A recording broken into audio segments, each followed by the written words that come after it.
just drop dreaming.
Welcome inside the Allen County War Memorial Coliseum, where tonight Purdue Fort Wayne looks to get back on track at home against a North Dakota Fighting Hawks team that's soaring on a 2-game winning streak.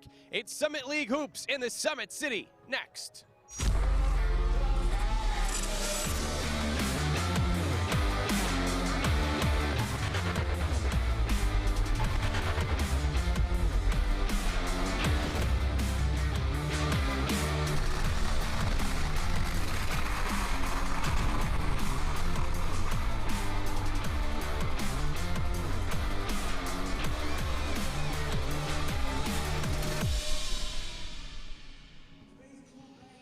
Hi everyone, and a pleasant Thursday evening to you. Thanks so much for joining us with former Indiana Tech head coach Jeff Parrish. I'm John Nolan, glad to have you along. And Jeff, we got a treat here tonight. Two of the top point guards in the Summit League head-to-head in Purdue Fort Wayne's Jared Godfrey and North Dakota's Marlon Stewart. It's going to be a big showdown at the point guard.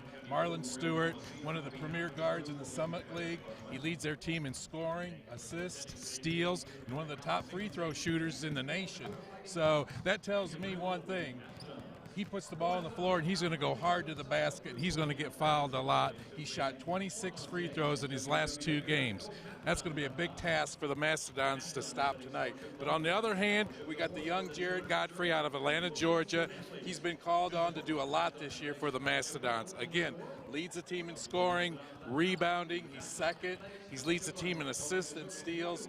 At a young point guard, he's asked to do a lot for the Mastodons. But if the Mastodons are to come through this game here tonight, it's going to be a total team effort. Yeah, and the Mastodons trying to stop a 4-game skid. On the other hand, led by Marlon Stewart, North Dakota has won consecutive games to get back to 500 in the league. Exactly.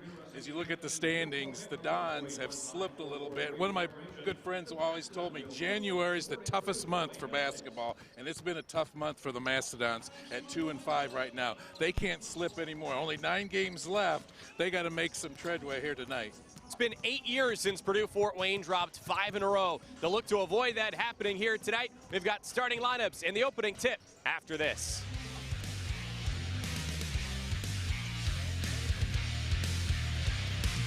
Every time you show up, you make the game, and they make history.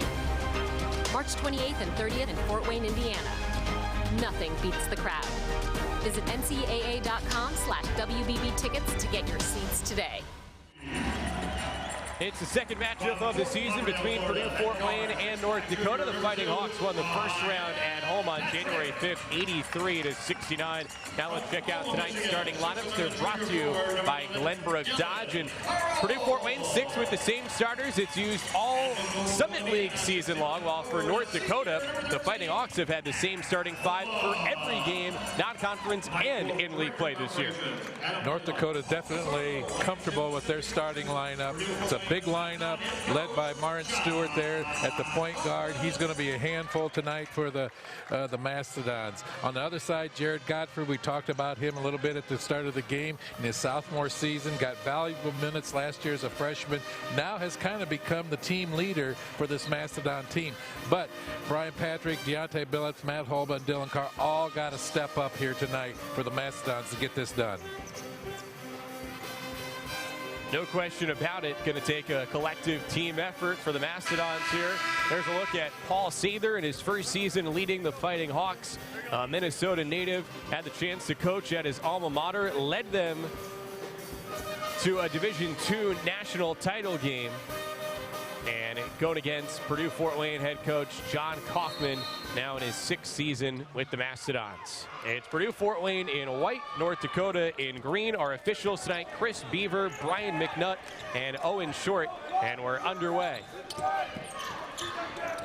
North Dakota only 3-10 on the season away from home, although that does include a win at Nebraska. North Dakota's first win against a Big Ten opponent since 1933. Yeah, but some of those other opponents, Minnesota, Milwaukee, Valpo, and Gonzaga. I mean, that's a tough opponents out there on the road. And Philip Rebracha had a double-double against the Zags, and he's got the first 2 points tonight. He's posted more double-doubles than anyone else in the Summit League this year with 10, including one against the Dons in the first meeting.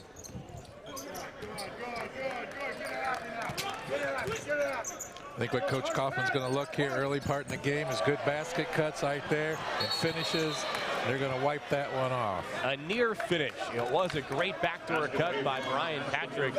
He missed the bunny, though, and he's got those springy hops. He got up there and tipped it in, but the ball still hanging above the cylinder. It's a good call by the official right there, right on top of it. Mastodons got to get back and play some tough, hard-nosed half-court defense here, opening up in their man-to-man that we've seen game after game out of Coach Kaufman. Aikens fading away. It's a friendly bounce on the road. What you're going to see out of North Dakota, John, is a lot of dribble penetration, whether it's from the top or the wing. Right there, you got a little dribble penetration from the wing, and the Dons have to stay in front of the ball and be able to stop that. Penetration for Deontay Phillips, but it spins out. Dylan Carl with the hustle and a save. Phillips for three.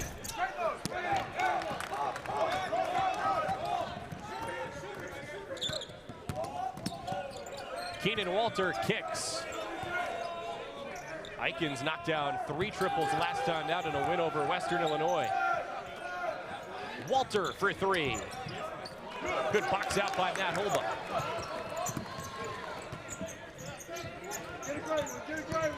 Godfrey changing speeds. No finish, but he is fouled. It goes against Rebracha. Jared that time landed hard on that hip. You can see tonight he's got his thumb taped up a little bit, jammed it a little bit in practice, and hopefully that's not going to be a hindrance for him tonight. It's a Mastodons team dealing with several bumps and bruises, and for that matter, the flu has hit the team of late.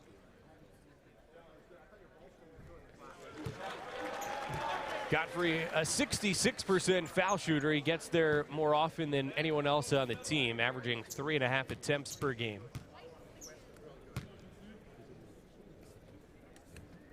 He's changed his pre-shot routine up a little bit, and it's effective right there. How about this, Jeff? Jared Godfrey is one of only 19 players in the entire country to average the numbers we showed off the top: 16 points, 4 rebounds, 3 assists in 34 minutes a game.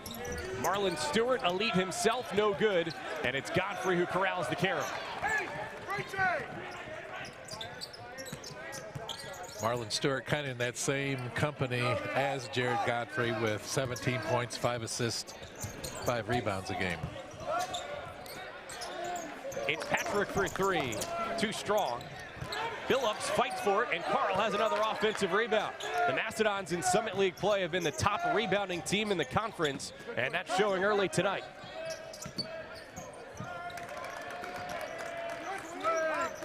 The Dons swing it side to side. Shot clock down to 3. It's Godfrey for three. Jeff, to your point there about Stewart, he's one of only 3 players in the entire country. He got 353 schools, every roster featuring at least a dozen players, and he's one of only 3 to average 17 points along with 5 rebounds and 5 assists a game.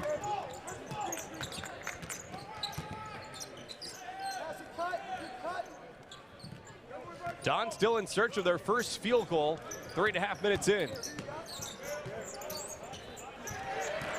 Pass intercepted by Keenan Walter. Stewart, the Creighton transfer, fouled on the floor. Right there's what we talked about in the pregame, John. Stewart pushing that ball up as hard as he can, getting into the lane, drawing the foul, drawing the contact. Contact goes against Deontay Phillips, his first. Called it before the shot, so out of bounds underneath. Both teams go to the bench now for the first time. Neither team particularly deep. In fact, in the last 2 victories for North Dakota, they only played 8 total. Rebracha with a ferocious jam on the drive. Their dribble penetration again from the top. Weak side had their back toward the ball, didn't see it coming, got the easy dunk. Rebracha's father, Zelko, played in the NBA. Cam Benford's second effort doesn't go. Hustling towards the bench. Unable to save it, and so North Dakota will have it when we come back. Cold start for the Dons against the Fighting Hawks. The Acme Bar and Grill, where neighbors meet. A Fort Wayne tradition since 1941. We feature nightly dinner specials along with our iconic pizza, wings, and pork tenderloins, and barbecue in our family-friendly atmosphere with a retro flair. Additionally, we offer a full bar with 26 beers on tap from various Midwest breweries. We also have an area perfect for private events such as meetings, reunions, and banquets that holds up to 50 people. The Acme Bar and Grill, located in the heart of East State Village, where neighbors meet. At Diamond Residential Mortgage, we understand the importance of keeping pace with technology, and we offer a completely digital loan process to our customers who choose to take advantage of that option. But we also understand the magnitude of a home purchase, and one of our loan officers will work with you every step of the loan process to make sure all your questions are answered and the right type of loan is tailored to fit your needs. See Diamond Residential Mortgage. Well, we joined the masses this week in mourning the passing of Kobe Bryant, his daughter Gigi, and the others lost in Sunday's tragic accident in California. It's a tragedy that has affected the entire basketball community, including the Mastodons. Head coach John Kaufman shared this on Twitter earlier in the week, his condolences, and there a video of Kobe talking about how his Mamba mentality was something that really transcended gender. I mean, you talk about that, the tenacious play of him on the court. I mean, he took no prisoners whatsoever, and he was out for blood most games. But the thing that really impressed me is all the outpouring of what a great guy he is. And I was really excited to see what he was going to do with his life next. And he was starting into some really cool things. He's a big advocate of women's basketball. I didn't know that, especially with the UConn. He's a big fan of UConn basketball, women's basketball. And won an Oscar for a book that he put together. So I think there were some great things ahead of him in his life. Yeah, sad on so many levels. Both coaches of these two teams took time during the week to talk about it with their respective groups, and as a matter of fact, even show video clips of Kobe. Both highlights. North Dakota watched some of his game-winning shots. Coach Kaufman shared that aforementioned clip with his team. It's Marlon Stewart at the line right now after drawing a foul. Nothing new for him. Last time out, he drew 13 fouls in the win against Western Illinois. He's top 25 in a category that sometimes goes unnoticed. Gets the shooter's bounce there, 1 for 2, shooting 80% from the field or from the free throw line. Yeah, I was going to say he makes it count when he gets there, and this North Dakota team collectively does. Top 5 in the country and foul shooting percentage. Well, speaking of Kobe, Demir Black in off the bench wearing number 24. No bigger fan of Bryant's on this Dons team than Black. Billy Brown of North Dakota charged with his first personal foul in seconds. Foul against the Fighting Hawks. This Mastodon team right now with 5 minutes gone in the game already. They got to get some confidence on offense, John. Confidence going to the basket, confidence shooting the basketball as well. I don't see that confidence right now. They're a little hesitant. Only 2 points in the first 5 minutes. Yeah, 0 of 7 from the field with a couple of turnovers. That's why you got to have that Mamba mentality, right? Ultimate focus and confidence. Deontay Billups with the leader. The freshman gets to the basket off the dribble. Little spin move for the nice basket there. And what has Coach Kaufman told us throughout the season, one of the reasons why Billups went from a reserve role to the starting lineup is that he has an exceptional level of confidence, especially for a first-year collegiate athlete. Stewart with some space. Air ball. Jared Godfrey leading the break. Nice feed inside for Marcus D. Berry. Doesn't go. Bedford tips it to Billups. Bedford in the post. No good. Another offensive rebound. And it's intercepted by Deshaun Eikens. Eikens. Little blow by. Offensive rebound for Philip Robracha. He was stripped on the way up. 2-on-2. Black scores off the window. Nice little step across there by DeVere that time, taking it all the way to the basket. That's what I like to see the Dons do. Get that defensive rebound and take it the length of the floor. Right here was Jared's got to push it up hard. He's got guys on the wing there. D-Berry, all kinds of time and space, and he cans it. Good recognition by Jared that time. He had guys filling the wing spots, filling the corners. He's able to find Marcus there on the three-point line. All of a sudden, shots going down for the Dons.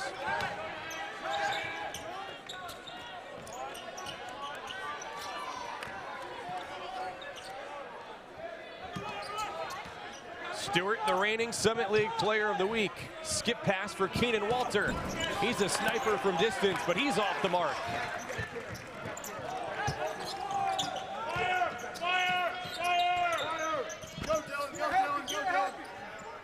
On the defensive end, what change have you noticed for the Mastodons?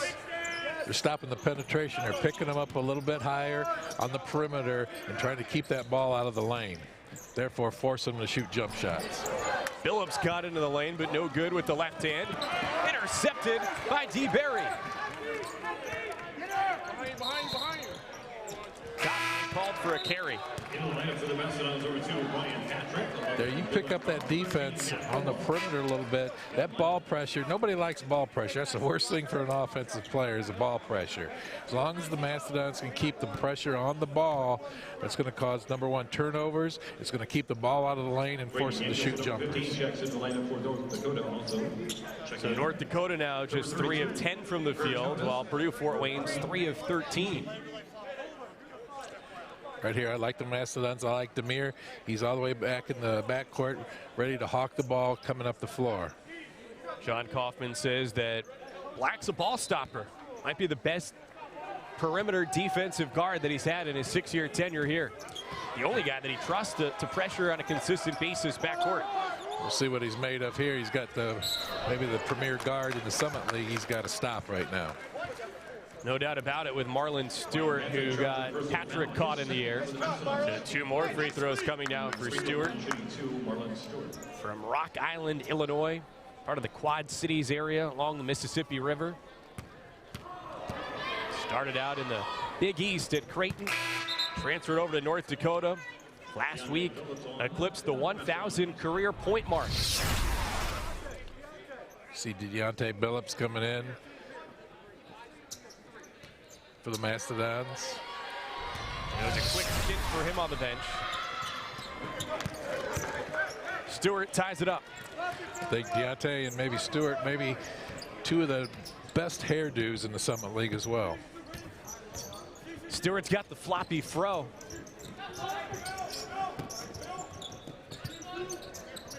Kind of like an ABA look.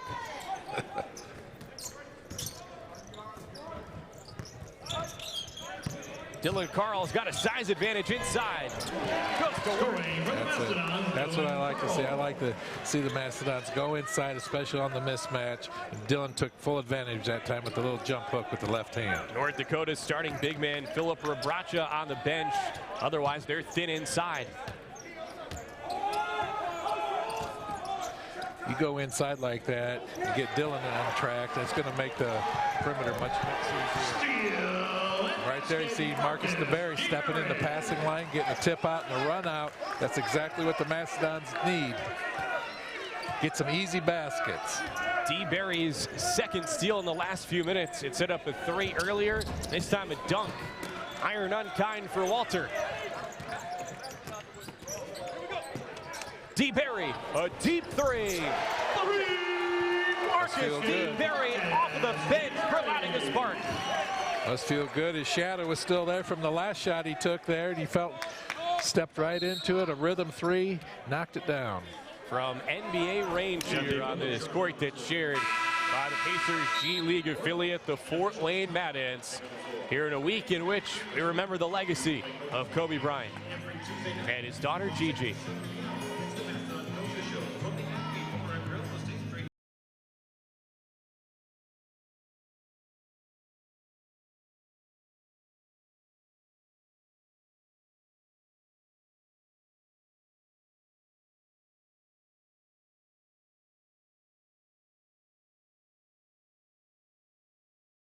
getting cash back in your pocket with every purchase you make?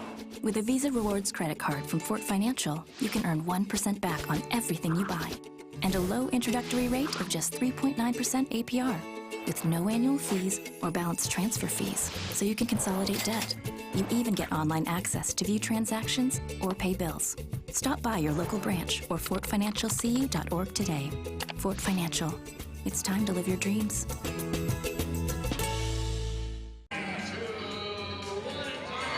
Purdue Fort Wayne's glad to be back home after logging lots of miles on planes and buses last weekend, venturing to play the University of South Dakota in Vermillion, South Dakota. They don't have a direct flight there from Fort Wayne, so the Dons had to connect through Chicago, and then after that one, it wound up being a bus ride down to Omaha.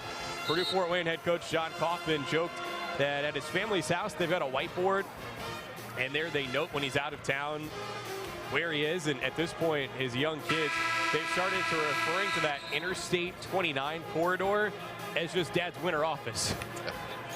A lot of travel, a lot of miles logged by the Mastodons each year, but that's going to come to an end, John, very quickly, as we all know they're going to be joining the Horizon League next year.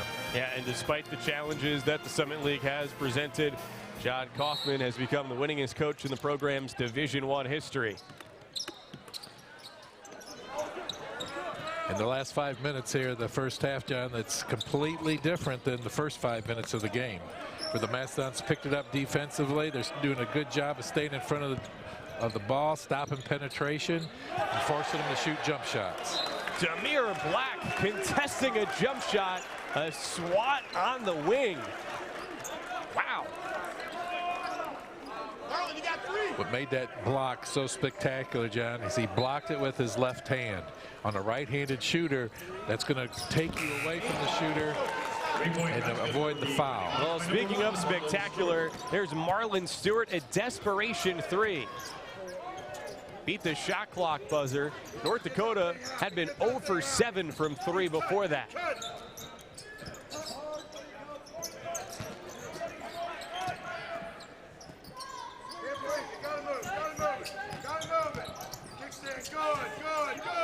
Godfrey, open, good.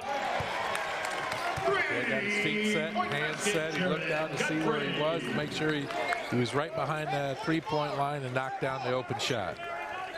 In the first meeting of the season between these two, the difference really was three-point shooting. The Mastodons made only 5 threes. The Flying Hawks knocked down 10. Another rebound for Godfrey. He's got 4 of those already. I think also Marlon Stewart stuck him for about 29. Another 3. DeBerry is hot. Marcus has 11, and the lead is 10 for the Dons. Now, we haven't seen the Mastodons shoot like this for about a month. And for Marcus DeBerry right now on track for a career high. His previous career high, 19 points. It came against North Dakota, and it came while he was still at Northern Arizona. That was 3 years ago. Stewart, attack mode, through contact. Big, strong move right there. He's got a strong body. He can get to that basket and take a bump and still finish. He's got a pro future ahead of him. Carl against Rebracha. Holba finds DeBerry. Shot clock under 10. Holba, corner pop. Stewart last time out himself had a double-double in a game that included 10 rebounds.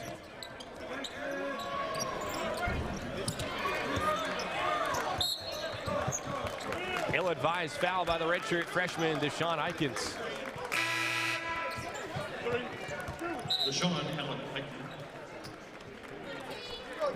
Another good job that time by the Mastodons. Made him shoot from the perimeter. You want to keep these guys on the perimeter, make them shoot jump shots.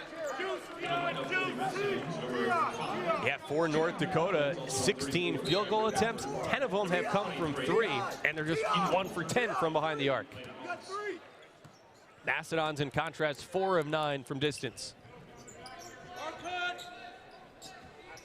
It's been a while, like I said, since we've seen that kind of shooting out of Purdue Fort Wayne. Tion Rollins for 3.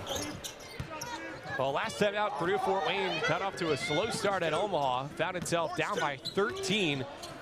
Showed great perseverance in rallying to take a 5-point lead late in the second half before things unraveled and the Dons lost by 4. It's been a 4-game losing streak for Purdue Fort Wayne here against a North Dakota team that had lost 4 in a row, but has since rebounded with consecutive wins. Walter got good position for an offensive rebound. Rabracha. Pretty. See, that's what they want to do. North Dakota wants to get that ball to the basket, either from the wing position or the point, drive it, try to get the foul and get some easy baskets.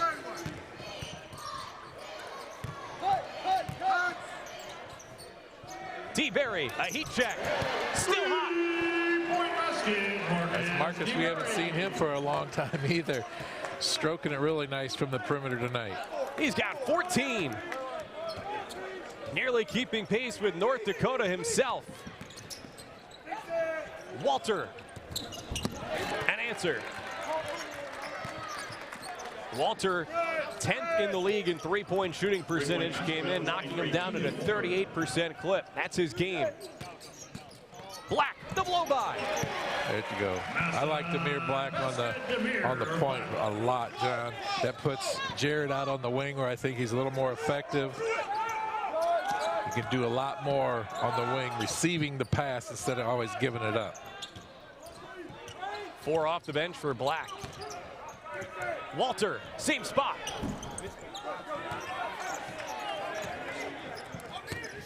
Next whistle will be a media timeout.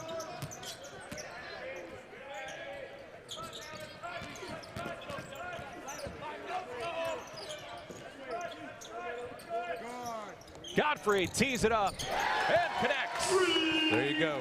Jared Godfrey off the ball. He receives the pass. He steps into the shot, knocks it down.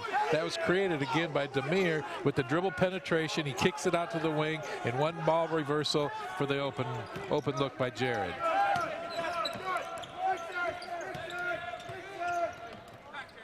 Walter, not shy. 3-point basket for the Fighting Hawks by number 23, Keenan Woolver. They get out here and get a hand up, get a little bit better closeout on the perimeter here. Knocked down 2 threes now out of the last 3 possessions. Now a timeout called by Purdue Fort Wayne. We'll take a timeout as well. Well, over 40 minutes in the first meeting this year, the Mastodons knocked out a total of just 5 threes. In less than 15 minutes so far tonight, Purdue Fort Wayne already has 6. This little pumpkin's BB. She's my baby, and that's why I'm here. All right, looking for something pooch-friendly? Yes, I want Pumpkin here to feel safe and snuggly when I want to feel rugged. Well, we got plenty of Jeeps, Durangos, plenty of room for the dog in the back. How many will fit comfortably? 7 or 8 adults. How many dogs? Oh, 11, 12. Shotgun, BB. 13. Glenbrook Dodge Chrysler Jeep Ram. We've been fetching deals since 1979. Drive a Scat Pack Dodge Charger over $10,000 off MSRP with Dodge Power Dollars at Glenbrook Dodge. Oh, she got a little too excited. I'll get a towel.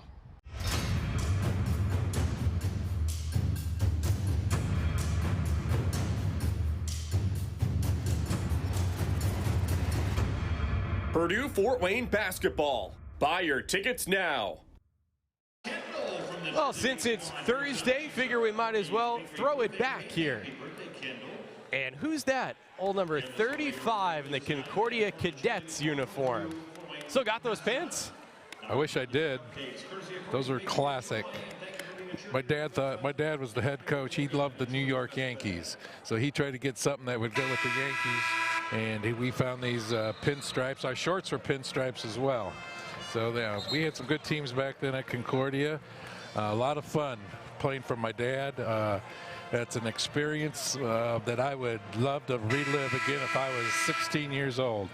That was one of the best times of my life playing for my dad. Well, that's fantastic, and I know now a new generation. You're showing Brian in high school and got a chance to help groom him into a pretty good basketball player himself.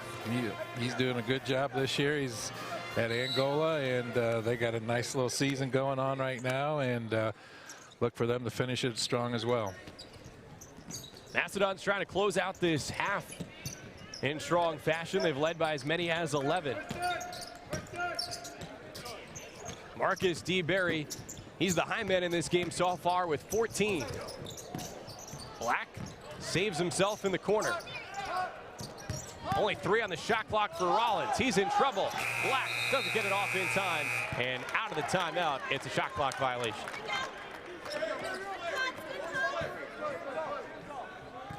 That time maybe a little bit over dribbling that time by the Mastodons. Get a little bit better ball movement, but overall so far offensively they're off to a great start. Marlon Stewart, no good. It turned into this great start right after they initially were 0 for 7 from the field. Go figure. Holba finds Rollins. That was a good look. That was good penetration by Matt. Kicked it back out to the open shot. Just a little long. There's a long look, no good. Rollins, next play mentality, has the rebound. D. Berry. Oh, Marcus is going off. I don't know what kind of juice he had before the game, but he needs to bottle that and keep it around close to him. That's a Marcus DeBerry that we haven't seen for a long time. It's a new season high for Marcus DeBerry. He had 16 at Ohio State. He's got 17 already.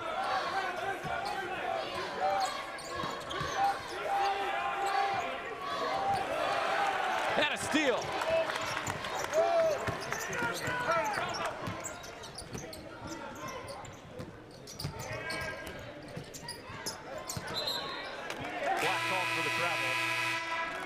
Turnover. We'll give it to North Dakota on the other side. Purdue, Fort Wayne, led by Marcus DeBerry. Off and running, up 11.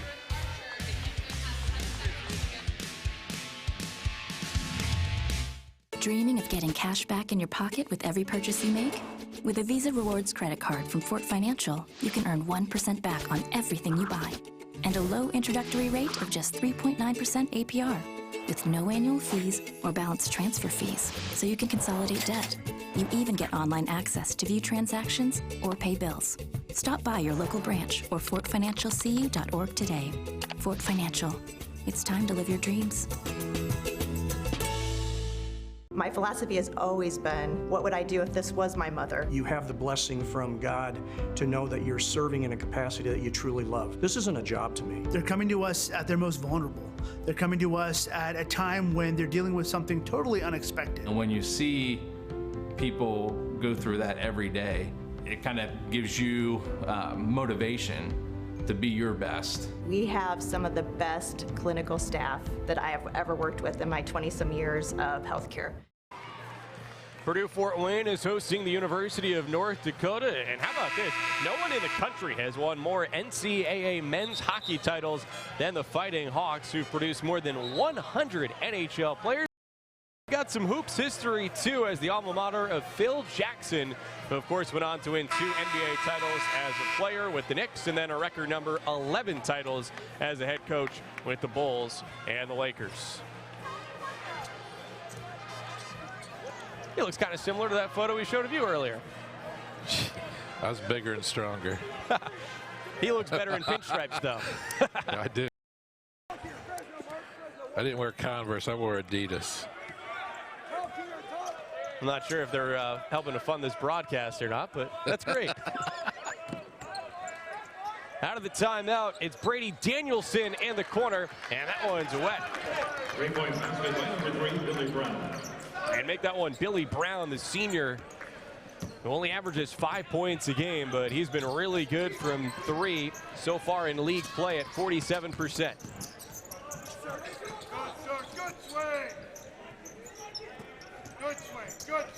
The story of this first half for the Mastodons is that Marcus DeBerry has been feeling some type of way, as Carl no good and Brown chases after. Walter steps into a 3.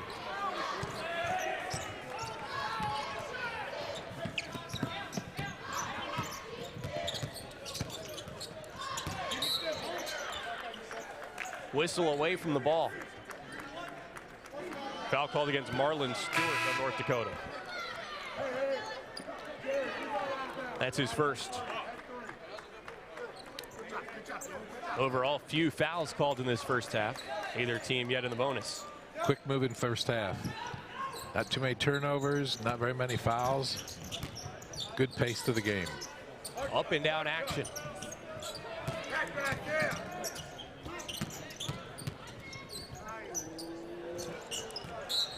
Almost a turnover, but that's off of Brown, and the Mastodons keep it.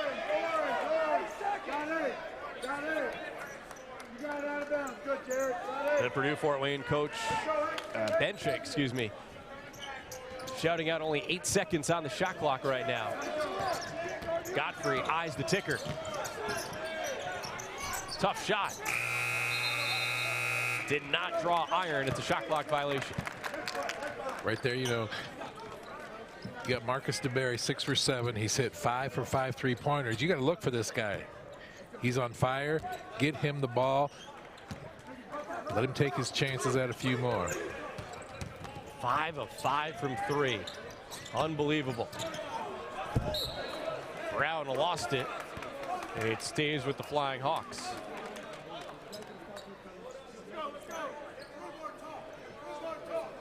Cut now, let's go, cut!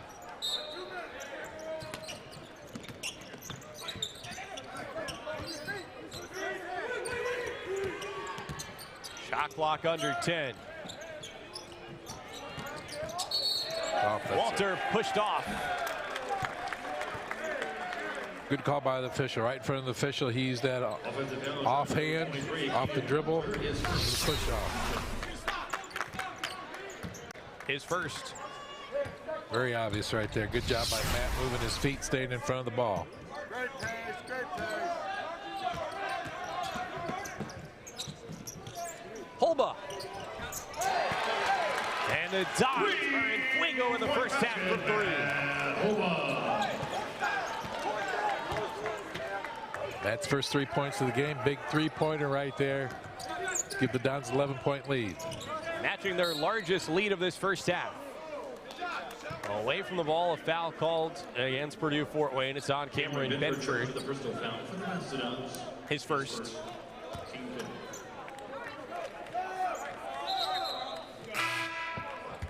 Dylan Carl on for the Mastodons. Dylan Carl enters, replacing Benford. Last time out, both were in foul trouble. Positive development for the Dons is that Carl has yet to pick up a foul. Aikens. Some of his teammates call him Baby Shaq because he's a guard, but he's got some size and strength to him in there. And he took advantage of it.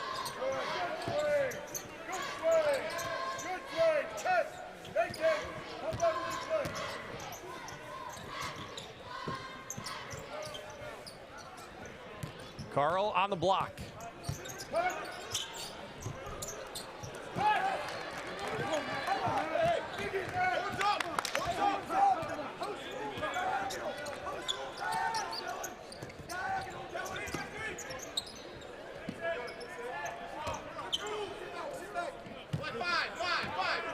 Stewart matched his career high with 29 in the first matchup against Purdue Fort Wayne. He's got 8 in this first half. Shot clock off now. See the Mastodons here. They'll go just for one shot. Coach Kaufman calling out something special from the bench to see if the Mastodons can execute it. Skip pass, DeBerry. Oh! Marcus DeBerry with an exclamation point on a spectacular first half. What a way to end the half right there. Marcus DeBerry, deep, well behind the NBA 3-point line that time, knocks it down. And fitting that the young fan in a Kobe Bryant jersey, the first to give DeBerry a high five as he and the Dons go into the locker room up a dozen. Marcus DeBerry with a new career high, 20 points on 7 of 8 shooting, including a perfect 6 for 6 from 3. Coming up on our Lutheran Health Network halftime show, a Summit League coaches roundtable plus highlights and stats. It's all straight ahead. The Acme Bar and Grill, where neighbors meet. A Fort Wayne tradition since 1941. We feature nightly dinner specials along with our iconic pizza, wings, and pork tenderloins, and barbecue in our family-friendly atmosphere with a retro flair. Additionally, we offer a full bar with 26 beers on tap from various Midwest breweries. We also have an area perfect for private events such as meetings, reunions, and banquets that holds up to 50 people. The Acme Bar and Grill, located in the heart of East State Village, where neighbors meet. Dreaming of getting cash back in your pocket with every purchase you make? With a Visa Rewards credit card from Fort Financial, you can earn 1% back on everything you buy. And a low introductory rate of just 3.9% APR. With no annual fees or balance transfer fees, so you can consolidate debt. You even get online access to view transactions or pay bills. Stop by your local branch or fortfinancialcu.org today. Fort Financial. It's time to live your dreams. This little pumpkin's BB. She's my baby, and that's why I'm here. All right, looking for something pooch-friendly? Yes, I want Pumpkin here to feel safe and snuggly when I want to feel rugged. Well, we got plenty of Jeeps, Durangos, plenty of room for the dog in the back. How many will fit comfortably? 7 or 8 adults. How many dogs? Oh, 11, 12. Shotgun, BB. 13. Glenbrook Dodge Chrysler Jeep Ram. We've been fetching deals since 1979. Drive a Scat Pack Dodge Charger over $10,000 off MSRP with Dodge Power Dollars at Glenbrook Dodge. Oh, she got a little too excited. I'll get a towel. Big shots. Big dunks. This trophy is not given. It must be earned. The 2020 NCAA Division III Men's Basketball Quarterfinals and Semifinals. March 20th and 21st at the Allen County War Memorial Coliseum Arena in Fort Wayne. With his third triple. Visit ncaa.com/tickets and secure your seats today. The cuff conversation. I'm not even going to ask you about your teams or how things are going. We're just going to go into some topics that might be relevant to you individually as head coaches, but also kind of from the national landscape side of things. First of all, I'll introduce, we've got from Oral Roberts University, head coach Paul Mills. From University of North Dakota, head coach Paul Sather. Thanks, gentlemen, for joining us. And first thing I'm going to hit you with is the hot button topic everybody's talking about. The Fair Pay to Play Act. We've seen it introduced as legislation out in California, expecting it to happen in Florida, Colorado, Minnesota, and numerous other states. It's something that a lot of people have talked about. They talk about it in very general terms. I don't know if anybody has an idea of how it's going to be implemented. Coach Mills, I'll start with you. What are your thoughts on the Fair Pay to Play Act, and how might it impact your program? Yeah, I think every single coach, I mean, maybe minus one or two, would like for their kids to get more money. You know, a lot of them are from impoverished areas. Basketball is a sport of the poor in America. So I grew up that way. You could have a basketball and 15 kids could go down the street and play. We didn't need gloves or helmets or any of that stuff.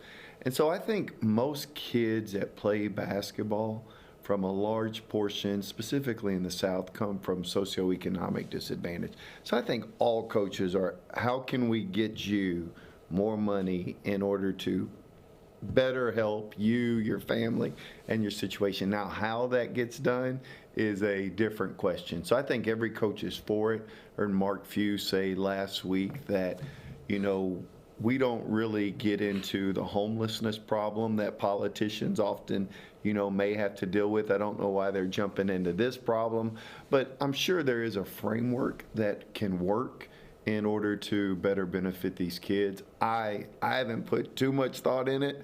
I'm very much for kids getting money. I just don't know how necessarily that's going to be implemented. Thanks, Coach Mills. You make a great point. I talked to an individual the other day that said sometimes the fastest way for a politician nowadays to make it into the paper is through the sports section. So that might have something to do with the thought process. Coach Sather, your thoughts? Well, yeah, I'm just trying to get our guys into a stance and practice right now. Honestly, trying to worry about whether, and I think Coach brought up some great points on, I think any coach would want their student athletes to have the right financial situation that they, you know, anything that can improve that is obviously a good thing for them. But, you know, that's something that I think over time will play itself out. I do think it's something the NCAA has to have its antennas up on. I do think there's some things that could be it's going to be very impactful. There's going to be some things that are, these are big-time major changes that maybe haven't been going on in the NCAA that are going to be really impactful to Division I programs. And so it's definitely something that we're going to learn more about as time goes on. But honestly, it's not something that's been on the forefront of my mind personally. But it's interesting, you know, when people have been making money off other people's likeness and they haven't been able to make any money off that, there's just something about that it isn't fair. So it's definitely, there's some things about it that make a lot of sense, but I'm not the guy to figure out how that happens. But I'm sure they'll let us know when it does. I hope I have the problem. LeBron has been a very big advocate for this, but I hope I have the problem of having a Zion Williamson to say this is kind of the guy who we're trying to look. He deserves it. He's getting a lot of public exposure. If the Summit League is having to deal with this issue, we're going to be in a pretty good situation. Yeah. Great points. I think another coach said define fair. Yeah. Which I thought was really an interesting perspective, and I also thought it'd be interesting to have all of our current high school seniors sit down and write what they think they would be worth wherever they went. Yeah. That might be a little bit different than reality. Yeah. I appreciate the comments. Let's jump to something that is directly going to impact this season. They moved the three-point line back to the international distance. How does it impact your program? How does it impact the game in general? Start with you. Well, it's going to be interesting just to see some of the defensive changes that might take place and how teams defend. You know, ball screens being one of them. To me, that's something that we're battling a little bit, just trying to figure out if there's anything we want to do defensively that's different than what we've done in the past. I think kids have become such a. We used to do things with like keep track of their makes from mid-range 2 threes, and it seems like they're always a lot better from 3 anyhow. And I think kids adjust pretty well. There's probably going to be some impact with it. How significant we'll see, but boy, kids have got great range anymore. It just seems like that three-point line, they're pretty comfortable behind it, and if you're moving them back, that foot and a half or plus, I think there'll probably be some short-term difference, but I think over the long period of time, these next 4 or 5 years, I think that adjustment will take place, and you'll see very good percentages down the road too. Yeah, typically happens. There'll be a lot of diminishing returns. They'll find a distance somewhere where they go, okay, this is it, but who knows? Coach Mills, your thoughts? Of the 32 conferences, the Summit League is number 1 at shooting the 3. Yeah. And so it's a great recruiting tool. But by the same token, I wouldn't mind to see those percentages go down. I think we had 5 teams that were ranked 300 or higher at defending the arc. And I didn't know if that was bad defense or just Mike Dom and great offense. And so I don't know how much of an impact. I think it will have some degree of an impact nationally. I honestly don't know how much of an impact it'll have on this league. This is what this league does. It shoots the basketball. And maybe not the same level of athleticism that happens in other leagues, but very skilled, from Rocky Cruiser at 6'10", who has the ability to shoot all the way down to little bitty guards. And so that is the one thing that this league, if it doesn't impact anybody, it will be the Summit League. Great observation. Yeah, statistically, it's hard to argue with how good the Summit League is in that arena. I'm just to kind of dovetail off of that.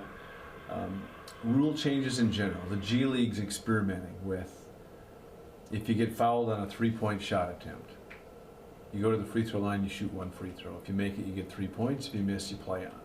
Same thing with a 2-point. Now, you can comment on that specifically if you want. What other rule changes can you foresee or would you like to see to help make the game better, if possible? I'm going to start with you, Coach Mills. Yeah, I think that with the way the game has evolved from 2 post players somewhere around the block, you now see a whole lot more 5-out from the NBA, from Europe, and it trickles down to eventually us. That you will see a widening of the lane in a very short time, I really believe, because those post players around there are going to get pushed out further and further. And I think people really want to open up the game. They like the free-flowing aspect of the game. So I do think it's a matter of time before that happens, the widening of the lane. I think that what is happening is you want to see basketball. There's uniformity from the international level all the way down. So I also think it's a matter of time before colleges go 4 quarters. You see that internationally. You see it in the NBA, you see it in the women's game, and I just think that sometimes we're behind. I know the women's game this coming year is adopting sideline OBs on being able to advance the basketball during timeouts. I think that'll eventually, because I think what happens at higher levels, whether it be the FIBA or the NBA, eventually come down to us. We're a little bit more stringent and kind of have our toes dug in a little bit more than most from the men's side. But the widening of the lane and the advancement of the basketball, I see those two happening pretty quickly. Sounds good. It's hard to disagree with that, Coach. Yeah, those are the things. I mean, basically the two biggest things I think that you've seen that change already starting to take place in basketball at different levels and with the women's game, like Coach said. And I think along with that, probably a quicker shot clock. I mean, I think that shot clock is going to change as well. With all these changes, I do think it's going to go back into more of the FIBA rules, right? I mean, that's kind of the way it's heading with that sideline OB as well. So I just, cross between what you see in the NBA and what you see in FIBA. And the women's game has been making those changes. We haven't. So I think we're going to have some drastic changes here in the next few years. Gentlemen, love your commentary, love your feedback, love your thoughts on things. I wish you nothing but the best this upcoming season.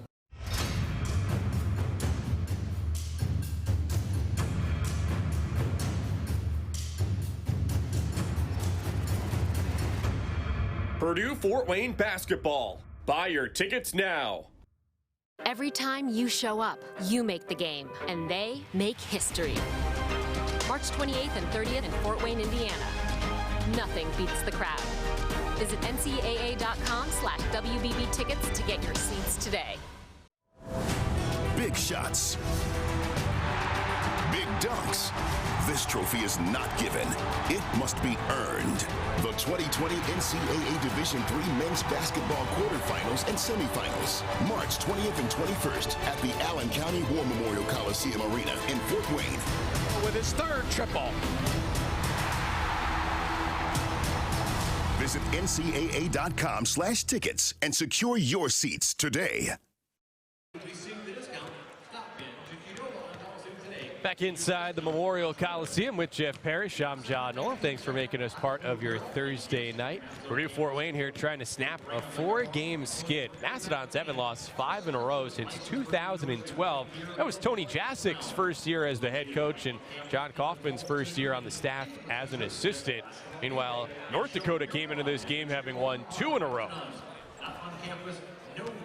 And early on, Jeff, it was Purdue Fort Wayne that got off to a really cold start. They missed their first 7 shots from the field, and then, boy, did they flip the script and turn on the switch. 9 of 16 from 3, and individually 6 of those threes on 6 attempts coming from Marcus DeBerry. Marcus DeBerry, we've talked about here at halftime, you know, where's he been the last 6 weeks? We haven't seen anything like that out of him basically all year. But what a performance he put on here the first half with 20 points, 7 for 8 from the field, 6 for 6 from three-point line. But I think one of the biggest keys is no fast break points for North Dakota. Purdue Fort Wayne's doing a great job getting back on defense. They're stopping the ball. North Dakota, they want to run that ball to the basket as much as they can. They're doing a good job of staying in front of the ball and making them shoot jump shots, something that maybe they don't want to do as well as get the ball to the basket. They've already taken 18 threes for the game, John, and on the average for the year, they only shoot 22 threes for the year. So that tells me right there, Fort Wayne's doing a great job in the half-court defense. They're pressuring the perimeter. They're getting out in the passing lane. And Purdue Fort Wayne, 16 fast break points. That's something I really like too. They're getting a lot of easy baskets. What do you view as the keys now here for the second half? They got to continue. They have a good start here in the first 5 minutes. We saw the beginning of the game. The first 5 minutes of the game, they were terrible. The last 15 minutes, they were unstoppable. They were all Americans the last 15 minutes. So they need a key. Big key right here is a good start. They cannot let North Dakota get back in the game. And furthermore, they cannot let Marlon Stewart get on track the second half, where he did a big damage to him out in North Dakota earlier this month. Absolutely. Godfrey going at Stewart. And Stewart there, the senior, a fifth-year senior at that. Crafty as he steps back, and Godfrey lost his balance and travels. Another thing I like that first half, I like Demir Black on the point the first half. That got the ball out of Jared's hand and got him into scoring position, where Demir, he's not really got that scoring mentality right now. He wants to move that ball, and he did a great job, I thought, the first half of moving the ball around the perimeter, getting the ball to the shooters. By the way, the Mastodons not with the starting 5 on the floor to begin the second half. John Kaufman riding the hot hand here with Marcus T. Berry on the floor in place of Matt Holba. Exactly. Good move by Coach Kaufman. I mean, when you go 6 for 6, you don't want to find your rear end on the bench. You want to stay out there and stay playing.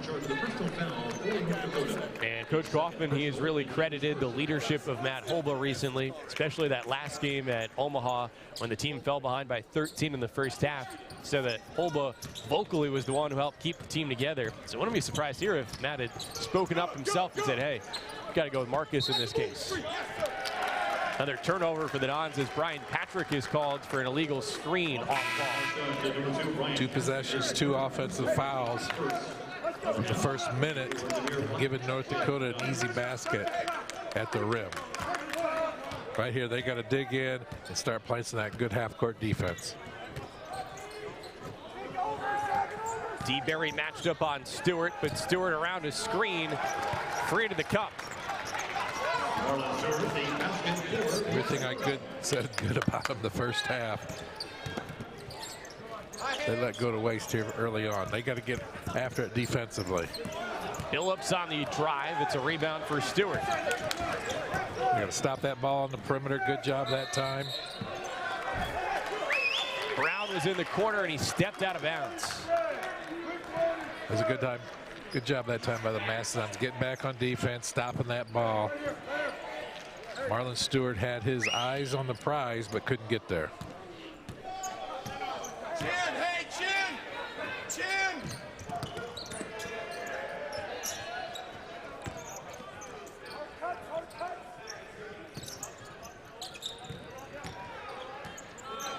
Demir Black.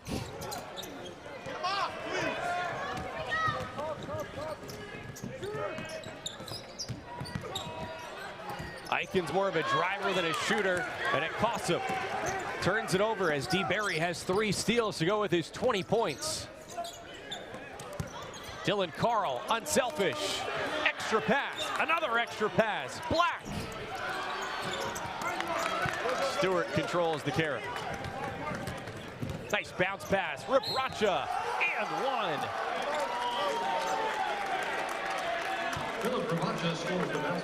What a great pass by Stewart that time on the break. Nice bounce pass. It's interesting.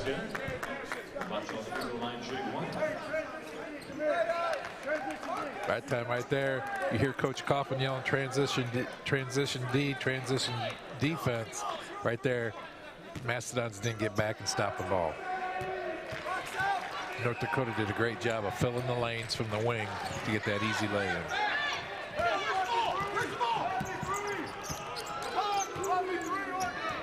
Right here we got Demir Black on the point again. Let's see how well he moves the ball and gets everybody involved.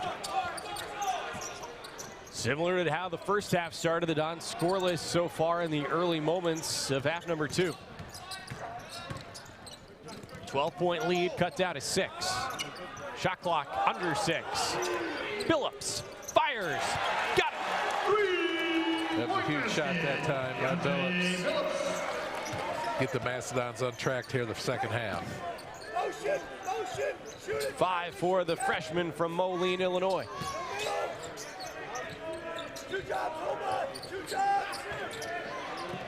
Billy Brown catch and shoot.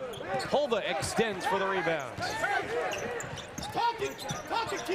Can hear the Mastodons bench shouting pace. They want to play faster. A turnover. It's Stewart up ahead. D. Berry tied him up. It's on the floor. I give him 2 shots. Or not, yeah. He got a little bit of a lift. He got himself up in the air just in time. And, you know, he caused that contact there. That's a good offensive player right there. He caused the contact. He didn't think he'd be able to get all the way to the basket, so he kind of jumped in to Marcus that time. Another example of Stewart, the 5th-year senior who transferred in from Creighton, heady player. One of only 3 in the entire country, averaging 17 points, 5 rebounds, and 5 assists per game. He's the only guy in the Summit League this year who's been named the league's player of the week 3 times, including this past week. A lot of growth from Stewart, who last fall was actually academically ineligible. But he's focused not only here on the court, but in the classroom too, and is a front runner to be first team All Summit League.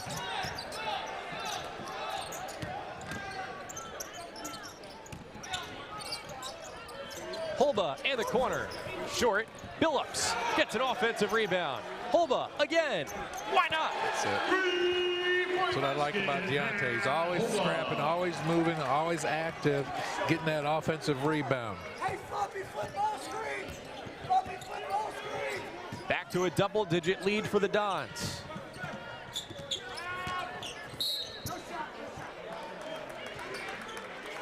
Stewart draws yet another foul. That's what he does. This one, a blocking foul on Cameron Benford.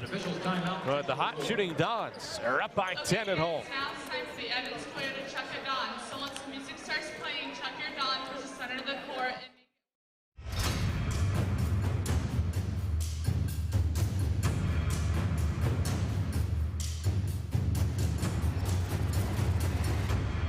Purdue Fort Wayne basketball. Buy your tickets now. Every time you show up, you make the game, and they make history. March 28th and 30th in Fort Wayne, Indiana. Nothing beats the crowd. Visit ncaa.com/WBB tickets to get your seats today. Big shots. Big dunks. This trophy is not given. It must be earned. The 2020 NCAA Division III men's basketball quarterfinals and semifinals, March 20th and 21st at the Allen County War Memorial Coliseum Arena in Fort Wayne. With his 3rd triple. Visit ncaa.com/tickets and secure your seats today.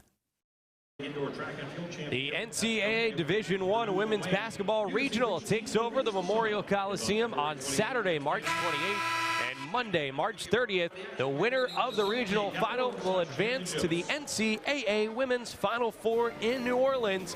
Get your tickets now. NCAA.com. That'll be a huge event here for Fort Wayne. Be some top teams right now. We got South Carolina #1. I think Baylor's in there. Who's the 3rd team there, John? Oregon and Louisville right now rounding out the projected top 4 seeds.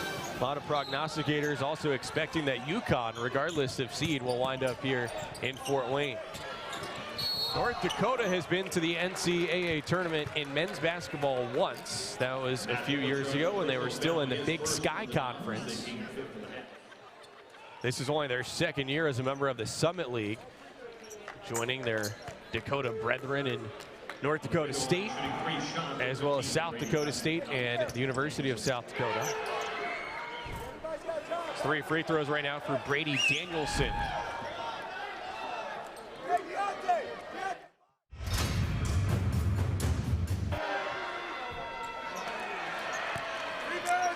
Danielson, a 70% foul shooter, albeit a guy who doesn't necessarily get there every game.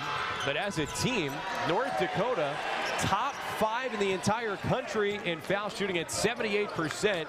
That's stunning. 3 consecutive misses by the true freshman Danielson. We know who to foul now when the game gets on the line. Another offensive rebound. Who else but Billups? Billups constantly moving, active on that offensive glass.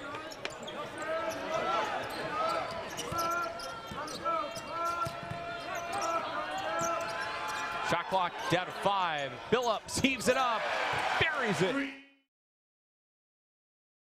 Totally convinced he can make that shot because he's constantly moving. He's constantly moving. You never see Deontay standing still. He's into the game. He's into the flow. He can step into a shot and he can make it. It showed right there. 13-point lead for Purdue Fort Wayne. Largest advantage of the night for the Mastodons.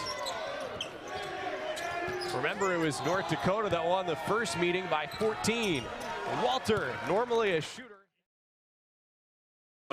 And the senior from Vancouver, Washington, stymies the momentum for the Mastodons momentarily. Benford barreling in the post, and it's an offensive foul as Philip Rabracha draws the charge. Cameron Benford, foul is third, team 6. Third on Benford. And with that, he'll head back to the bench, and Dylan Carl summoned to come back in. Cameron kind of stumbled over his own feet that time. He's got to keep that balance, get a good wide base, maybe kick that ball out when he's got a bigger player on top of him. Get a lot of energy and effort from Benford, not as much the finesse. Stewart, that was too easy. They call that a blow-by. That was a hard move. Used his left hand, strong with his left hand, going to the basket. He now has 14 to go with 6 rebounds, but only 1 assist. Holba with the left hand. I think what we're going to see out of North Dakota right now is you're going to see Marlon Stewart kind of take maybe things in his own hand and try to get to the basket as much as he can. He can be dynamic. Aikens, swish. Right there, you can see right there, he took 2 hard dribbles. He got the ball in the lane. He drew the Mastodons to him, and a little skip pass to the open player for the easy shot.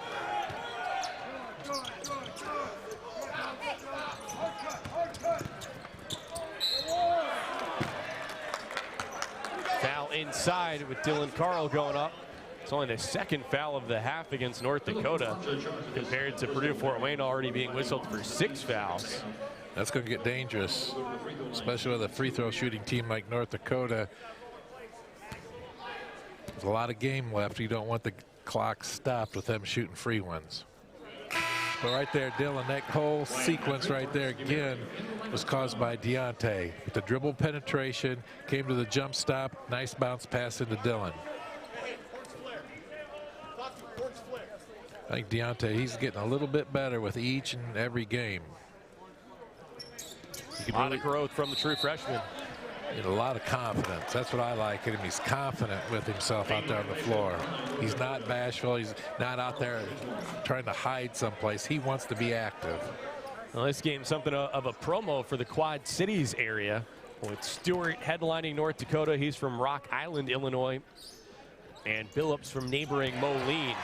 Well, after a lane violation against North Dakota, it gives Carl another chance to knock down a free throw, push the lead back to 10. Stewart lost the handle, regathers. Aikens.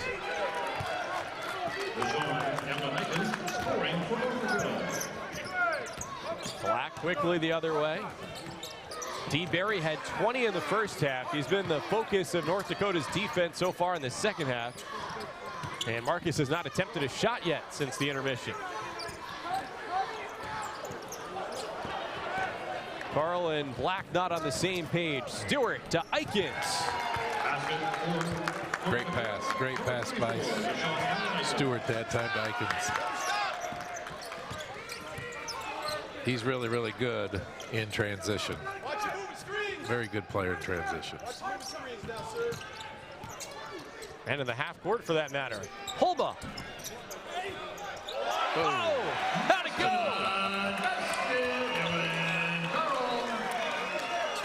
credit Dylan Carl. A prayer answered, and the Mastodons stretch the lead back to 8. There's a timeout on the floor. We'll take a timeout as well. Purdue Fort Wayne in business at home.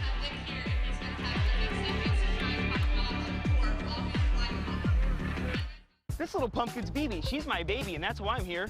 All right, looking for something pooch-friendly? Yes, I want Pumpkin here to feel safe and snuggly when I want to feel rugged. Well, we got plenty of Jeeps, Durangos, plenty of room for the dog in the back. How many will fit comfortably?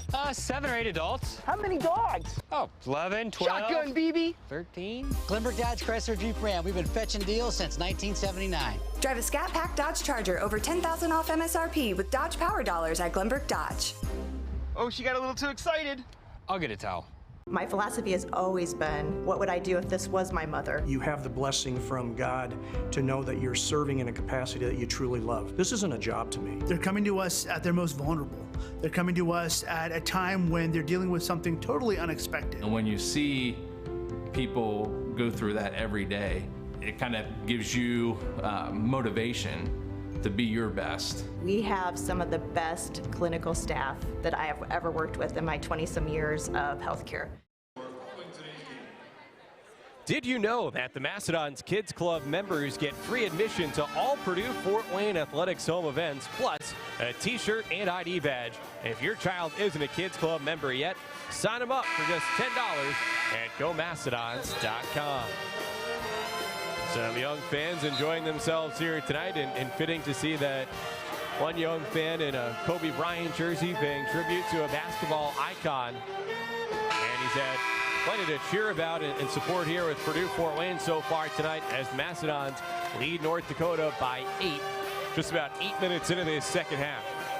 Something we haven't seen for a long time, John. 52% from three-point range for the Mastodons, 12 for 23.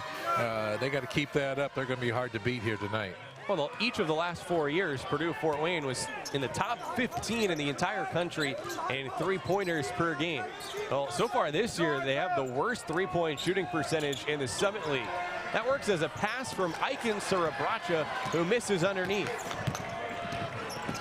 That was a deep three for NBA standards. Much closer, Brian Patrick with his first points tonight. BJ averages 13 per game, has been silent. Fortunately, a teammate has picked it up, and Marcus DeBerry off the bench with 20. But good sign for the Dons to have Patrick getting on track. Brian's been in a little bit of foul trouble here early tonight. He's been on the bench quite a bit. But again, there's our guy Marlon Stewart with that dribble penetration. They got to find an answer to stop that. He's up to 16, one shy of his season average. The lanky Walter on DeBerry. DeBerry spins. Can you believe it? Only his second miss tonight. Both have come from inside the arc. Stewart kisses it high off the glass. And North Dakota won't go away. Dons have led by as many as 13. The Fighting Hawks have fought back to make it a 6-point game. Carl finds DeBerry. Unselfish. Billups. Godfrey gets his nose dirty. Billups saves it, but to no one. He didn't need to do that. He could have came down with the ball because it was a live ball.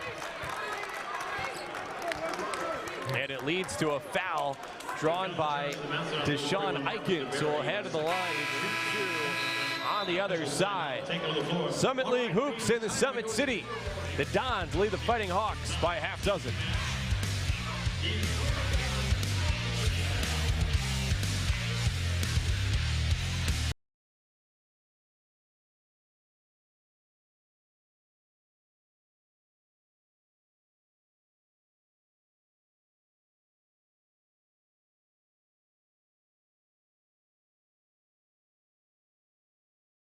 And cash back in your pocket with every purchase you make? With a Visa Rewards credit card from Fort Financial, you can earn 1% back on everything you buy. And a low introductory rate of just 3.9% APR, with no annual fees or balance transfer fees, so you can consolidate debt. You even get online access to view transactions or pay bills. Stop by your local branch or fortfinancialcu.org today. Fort Financial. It's time to live your dreams.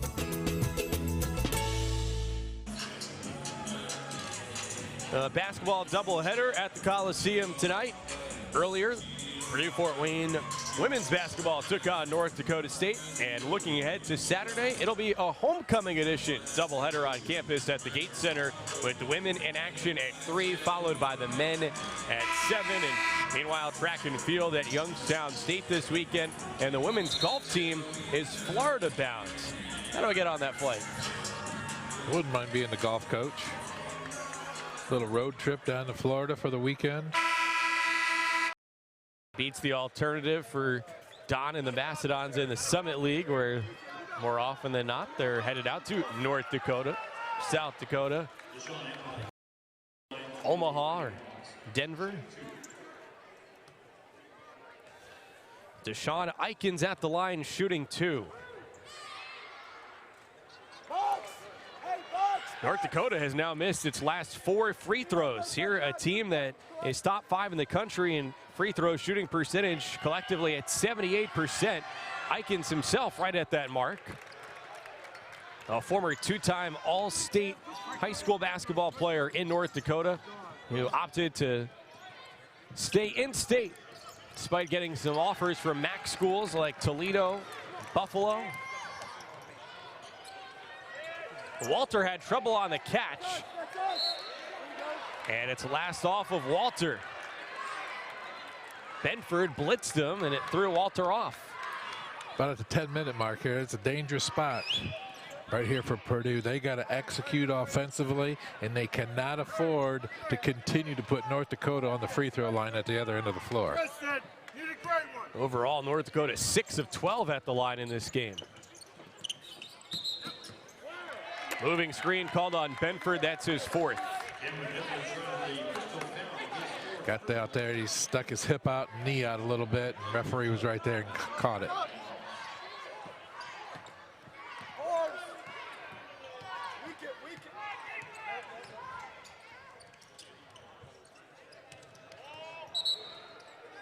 Now another foul against the Dons. This one's on Holba.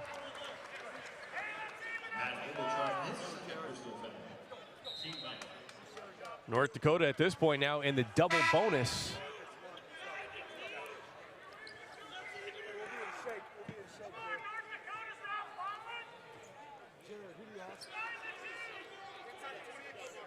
That foul was on Holba.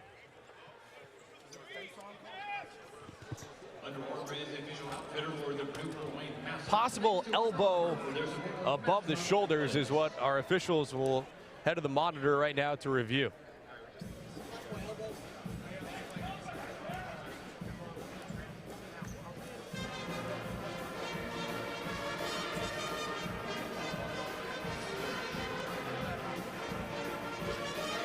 Again, to recap how we got here, Purdue-Fort Wayne, believe it or not, missed its first 7 shots in this game.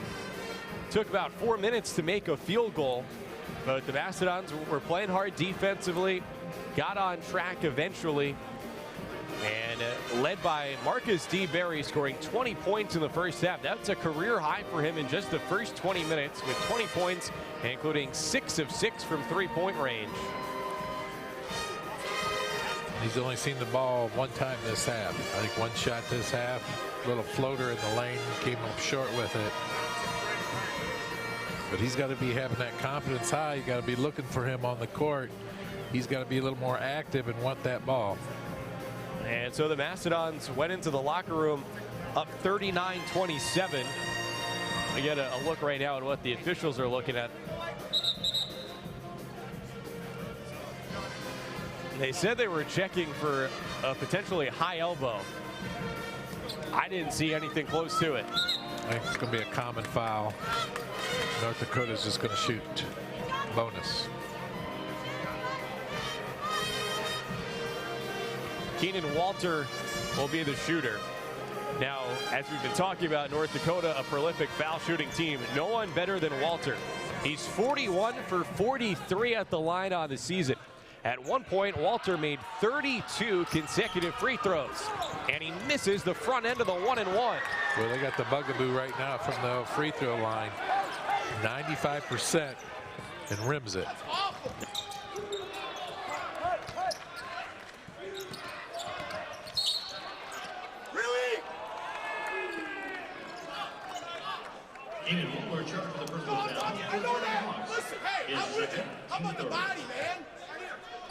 Paul Sather on the other sideline, John Kaufman's counterpart,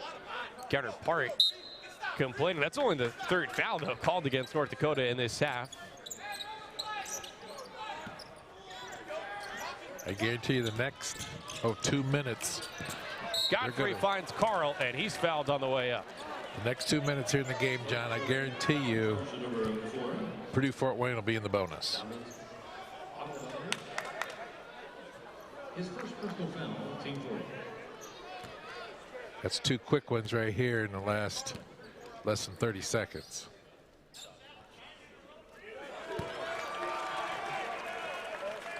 One thing to consider at the other end of the floor, normally there is a curtain behind the basket. Tonight that curtain open as there's a special group behind that basket on the opposite side, which perhaps makes the backdrop more challenging for shooters, although Purdue Fort Wayne had made its few free throws there in the first half.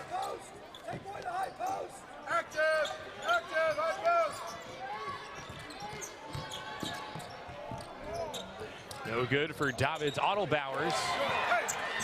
North Dakota doesn't have, they don't get anything from their bench, and that's not helping their cause here tonight. No, they didn't have any points from their bench the first half. There's Marcus DeBerry again. That's what I'm talking about. Find him. He's hot. He's been hot all night. He's not going to cool off. Huge shot there by the Mastodons to get this lead back to 10. An unreal performance for DeBerry. He's now 7 of 7 from 3. Walter may have gotten away with a travel. Misses the jumper, and Eikens comes soaring in for the finish. That's got to be that's a travel in my book. On the tippy toes. Right there, another foul. 3 fouls, 2 trips down the floor, 3 fouls. They're going to get the Mastodons in the bonus quicker than I thought. And for the season, Purdue Fort Wayne is actually the worst foul shooting team in the league at 67%. And what do you know, they're 6 of 6 there so far tonight. 8-point game, a bit over 8 minutes to go. Purdue Fort Wayne attempting to end a 4-game skid. The Mastodons have not had a 5-game losing streak in 8 years. And along the way, they've had 6 consecutive winning seasons. They've won a Summit League regular season title. On the other side, North Dakota, winners of 2 in a row. Middle of the pack right now in the Summit League. Walter in the corner. Iarker doesn't drop. And Phillips strings for another rebound.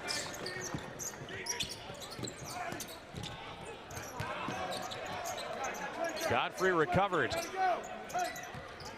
The shot fake, the drive.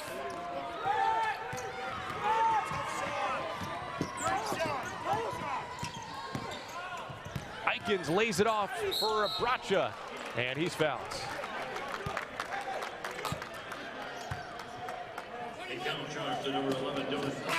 Foul against Carl. Abracha will be at the line. Under 8 to go. It's an 8-point game in Fort Wayne. Ella's star contestant for the Diamond Residential Mortgage Trivia Contest. Ella? Thank you, Jeff. I'm here with Peyton. The Acme Bar and Grill, where neighbors meet. A Fort Wayne tradition since 1941. We feature nightly dinner specials along with our iconic pizza, wings, and pork tenderloins, and barbecue in our family-friendly atmosphere with a retro flair. Additionally, we offer a full bar with 26 beers on tap from various Midwest breweries. We also have an area perfect for private events such as meetings, reunions, and banquets that holds up to 50 people. The Acme Bar and Grill, located in the heart of East State Village, where neighbors meet. This is a place where compassion lives. Strength does too. Experience, innovation, and an unwavering commitment to caring for hearts of all ages. This is Lutheran Heart Center, where an elite team of professionals comes together to work as one. From preventive screenings to complex procedures, advanced and comprehensive heart care lives here.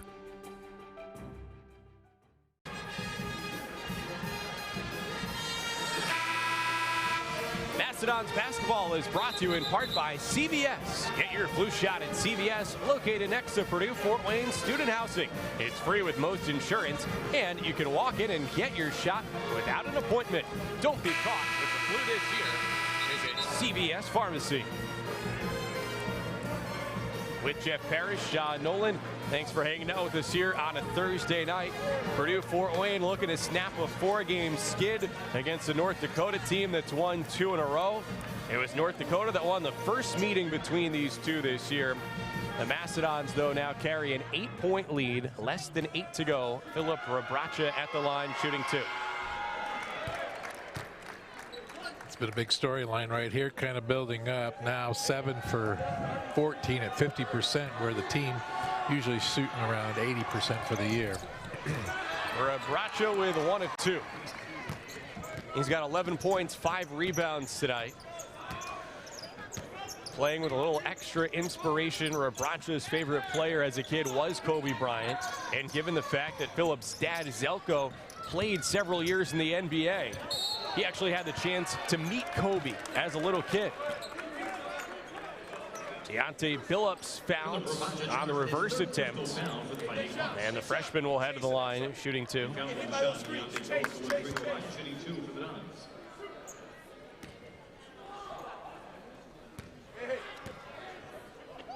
Billups himself, a big Lakers fan. James, his favorite contemporary player. There, the contact from Robracha.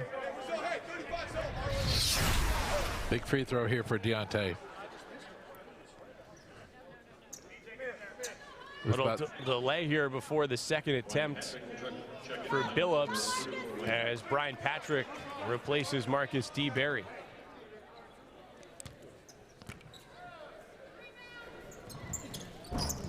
Short.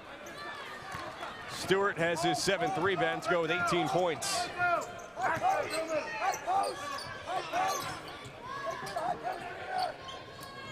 Stewart, a triple. Cans it. That time, Purdue Fort Wayne comes out in a little bit of a 2-3 zone, trying to stop that penetration from North Dakota. This is as close as it's been since the first half. The Mastodons have led by as many as 13 here in the second half. Guard your yard. Sit. Right hand, right hand, right hand, right hand. Patrick bullying his way inside. No good. Walter has the rebound.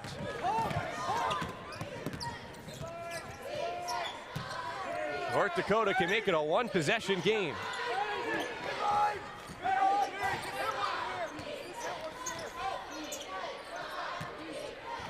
Right here, Demir's got to do a good job. He's got to stay in front of the ball. Stewart going downhill. Lost it. Shot clock down to 5. Doesn't matter. Here's Black. He's got Patrick. Alley. Good pass by Demir. Good hustle by Brian Patrick. Getting out and running the court. The vision and the athleticism on full display. So the Dons swing a punch. How do the Hawks answer? It's a North Dakota team led by first-year head coach Paul Sather. His grandfather was a professional boxer. He's apt to using boxing analogies.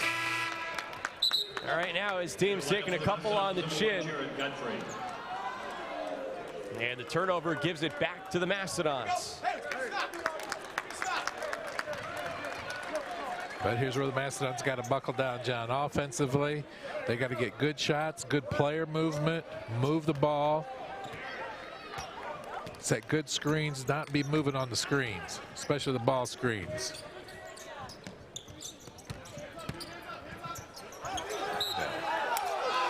That's out off of North Dakota.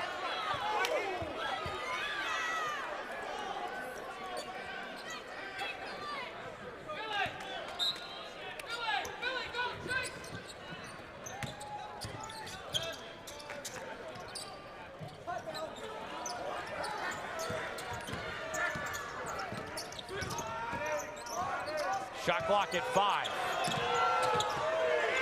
Holba in trouble. Desperate 3. The Hail Mary.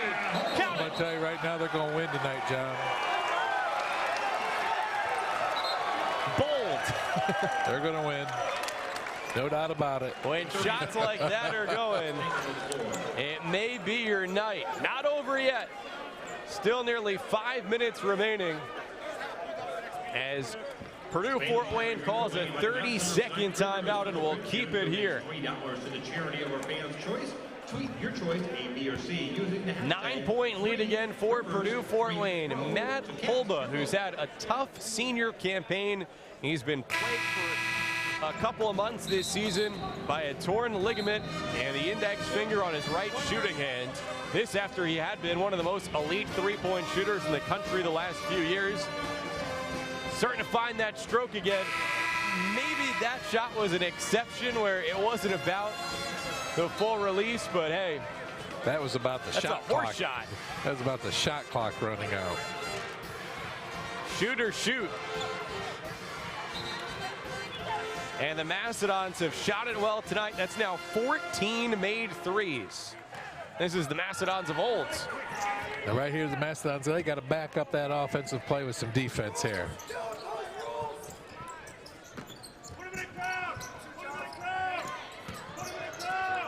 Walter, quick release. Offensive rebound for Rebracha. It'll stay with the Flying Hawks. Did a good job that time. You got him to shoot the perimeter jumper, what you want them to do. Brown, no. Eikens, fouled.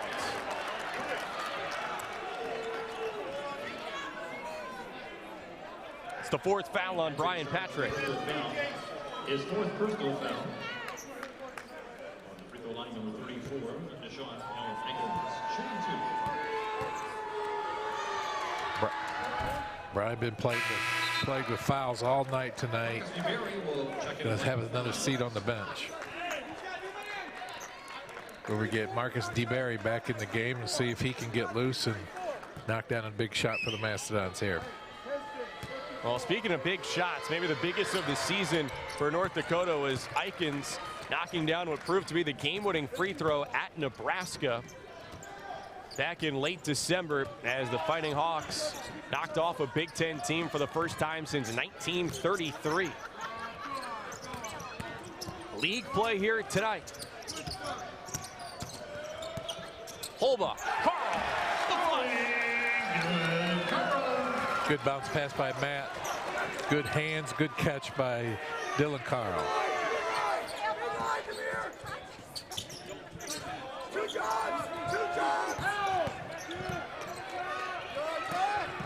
Carl, the D. Stewart still has it. Rebracha splits the double. Eikens open. Woo! 3-point basket over 34. Back to a 6-point game. 3:40 to go. Right here, they got to take care of the ball. Run good offense. Holba. Around the board. Maybe they could take a little off the shot clock each time down, I think. Walter for Eikens. Finds Brown. Brown on the drive. And it's a 4-point game. They got to work the shot clock a little bit. They can't make one pass in the shot. They got to get that shot clock down at least to 10, then start looking for your shot. From the sideline, John Kaufman communicating to Demir Black to use some clock right now. Slow things down. Purdue Fort Wayne had trouble closing last time out at Omaha on Saturday night. Saw a late 5-point lead slip into a 4-point loss. Marcus DeBerry with his first miss tonight from 3. Had been 7 for 7. That one was about 4-point distance. Stewart, it doesn't spin in. Rebracha, an offensive rebound. Carl, a block. Loose ball. Eikens signals for a timeout, and it's granted. We've got a dogfight here to the bitter end. Purdue Fort Wayne looking to close this one out against a feisty Fighting Hawks team from North Dakota. Buckle up. 4-point game, 2:31 to go.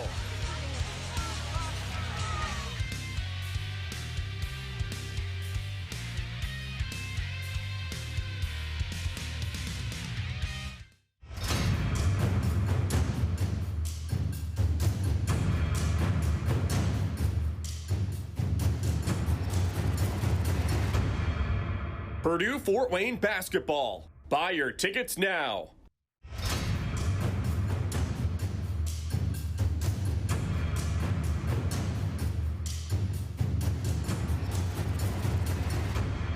Purdue Fort Wayne basketball. Buy your tickets now. Every time you show up, you make the game, and they make history. March 28th and 30th in Fort Wayne, Indiana. Nothing beats the crowd. Visit ncaa.com/WBB tickets to get your seats today.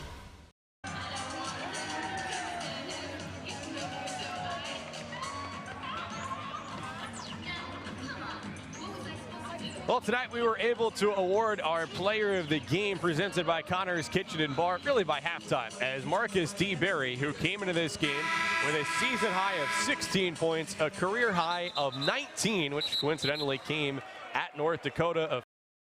He exploded for 20 first half points. He's been rather silent in the second half with just 1 3, but what a night for Marcus D. Berry, the fifth-year senior from Union City, Tennessee.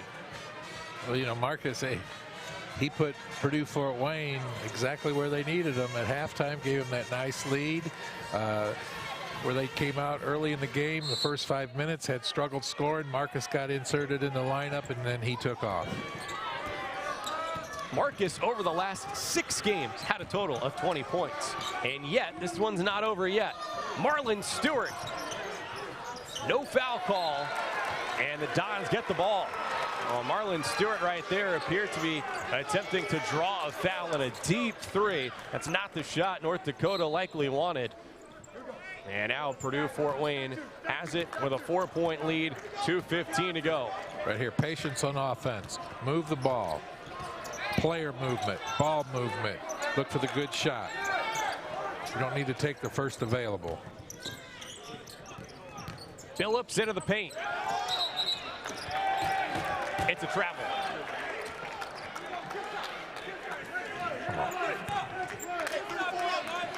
North Dakota on the year has had the turnover bug. They've averaged more turnovers than anyone else. Tonight, they've turned it over 11 times. The Mastodons, 16 giveaways. That has helped to keep North Dakota in this game.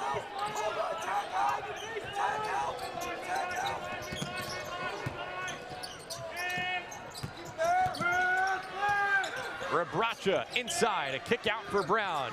Eikens, 3-second violation called. And there, a critical turnover for North Dakota. Big turnover right there. Now Purdue Fort Wayne's got to take full advantage of that turnover and do something positive offensively. No turnovers, like you said, John. 16 turnovers on the game, that's plenty.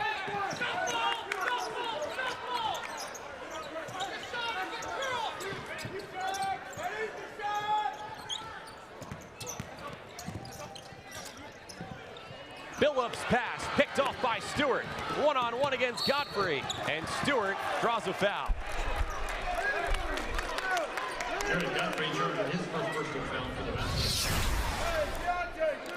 They got to be more efficient here offensively, John, with the ball. They got to take care of the ball. Another turnover, 17 now for the game. And avoid putting North Dakota on the line and stopping the clock. They got to keep that clock rolling. Stewart, an 80% foul shooter, who leads the league in assists per game. He leads the league in free throws per game. Has his team within 2, as close as it's been since midway through the first half. Timeout, Purdue Fort Wayne. Well, Jeff, as we've talked about here tonight, this week around basketball has really turned into remembering the legacy of Kobe Bryant. One thing that Kobe was known for was for being a closer. As a matter of fact, in talking with North Dakota head coach Paul Seither, that was the first word that he brought up, and he showed his team video highlights of Kobe Bryant game-winning shots over the course of his career during the week. And what do you know? Here we are now with the game that could come down to whether or not the Dons can close it out or North Dakota can hit a game winner. We're going to see who's got the guts, the fortitude to want the ball and to be able to finish. Now we've seen the Mastodons here the last several possessions turn it over. They can't afford any more turnovers. They got to have somebody step up, take command of the offense, and finish. Who will have the Mamba mentality to persevere here over the final 70 seconds. You can see they're going to run the shot clock down as far as they can, get a good shot. It's Holba for three. There you go. Senior makes the big shot right there. The Mastodons with confidence in Holba. He comes through in the clutch. Is there an answer from North Dakota? Walter, a difficult shot, good, and a timeout right away by Sather. Holba kind of reminds you there in that spot of Robert Ory, if you're to turn back to those Laker days from a decade or so ago. What they call him, Big Shot Roger, Big Shot Horry. He made Big Shot Bob. Yeah, there you go. Big Shot Bob. And here, Big Shot Holbatron, Matt Holba, the fifth-year senior from Noblesville, who transferred in from Lehigh. You know, that play was set from the bench. Coach Kaufman designed that especially for him. That just shows you the confidence Coach Kaufman has in his senior to go out there and knock down that big shot. See Coach Kaufman there looking up at the scoreboard. His team with a 3-point lead. Keep in mind that for the duration here, a Purdue-Fort Wayne foul means 2 free throws for North Dakota. The next foul against North Dakota will be the 7th against them, so the Mastodons will then be shooting 1-1. How do you play this out here from the defensive side if you're North Dakota, this 13.5-second difference between the shot clock and the game clock? I think they're just going to play straight up, man-to-man defense. You're going to probably see them tighten up a little bit more on the perimeter. I don't look for them to foul. I think they got enough confidence in themselves with 13 seconds. They're going to still be able to pull this out. On the other hand, Purdue-Fort Wayne, they cannot foul. Whether they make or miss here, they cannot foul North Dakota. But watch North Dakota pick them up probably a little bit more aggressively defensively without trying to foul. A game in which Purdue-Fort Wayne was a 2-point favorite coming down to the wire. And it's not over yet in multiple ways.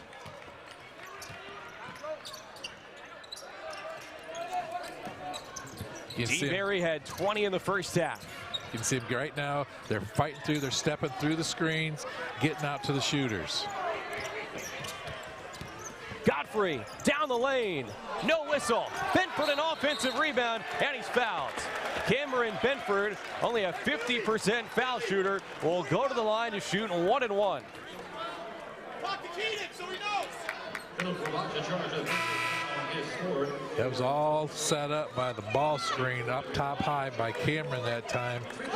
Jared was able to get all the way to the basket. He missed the shot, but we had enough Mastodons right in the lane there to get an offensive rebound. Benford, the junior from Seattle, averages only 14 minutes a game. But he's top 10 in the league in offensive rebounding. No good. Billups saves it. And Benford fouled once more. Deontay Billups with the second offensive rebound of this sequence as the Mastodons try to put it away. Constantly moving, like we said earlier, constantly on the move, got his feet moving again, stuck his arm out there, and he's able just to tip it basically to himself so he could track it down. Good balance down there on the baseline too. He had to be so close to the end line, but he saved himself from stepping out of bounds. Benford sinks the free throw. Now 9 for 18 at the line on the year.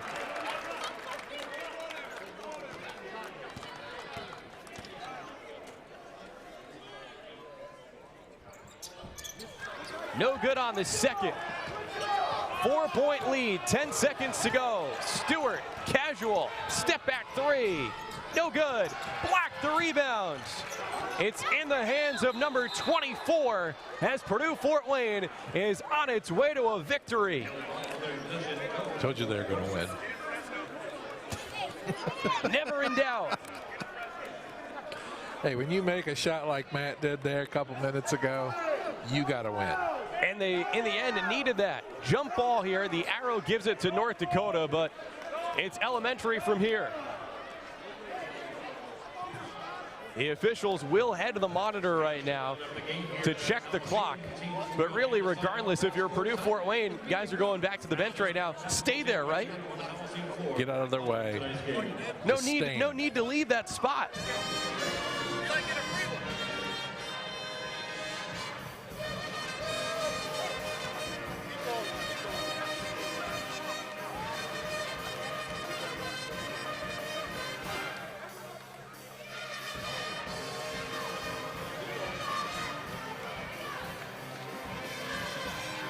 Demir Black on the floor, the hustle.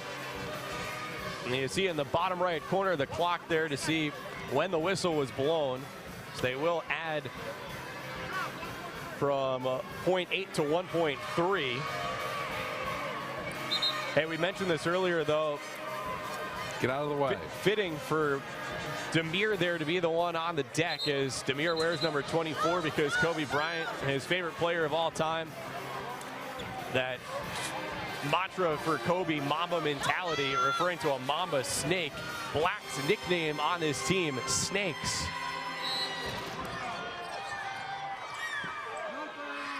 Eikens for three, no good. Purdue Fort Wayne back in the win column. Marcus D. Berry and the Dons survive 72-68 the final. Right there, that's a huge win for the Mastodons. They needed that badly. Get them, they need to, in the standings, John, they need to get up above the halfway point. Hopefully this is a step in that direction. The Mastodons have not lost 5 consecutive games since 2012, and that trend continues. The Mastodons get the win here in game number 1 of a 2-game stint at home this weekend. When we come back, we'll put a bow on this one and look ahead to Saturday night when the Mastodons have their homecoming game. Purdue Fort Wayne, a 4-point win over North Dakota inside the Coliseum.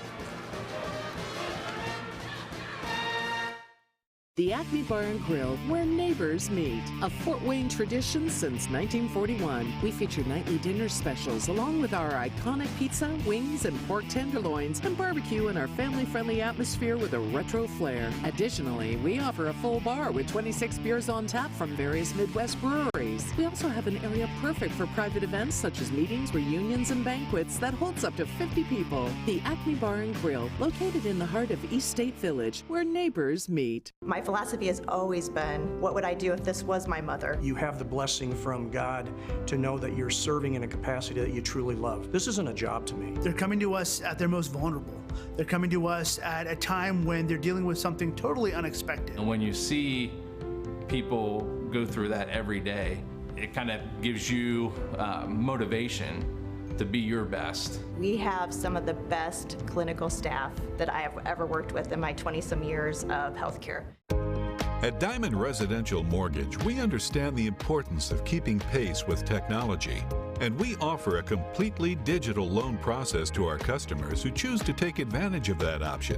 But we also understand the magnitude of a home purchase, and one of our loan officers will work with you every step of the loan process to make sure all your questions are answered and the right type of loan is tailored to fit your needs. See Diamond Residential Mortgage.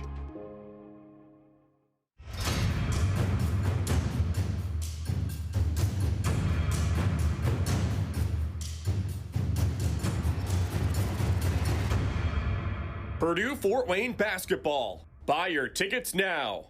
Every time you show up, you make the game, and they make history. March 28th and 30th in Fort Wayne, Indiana. Nothing beats the crowd.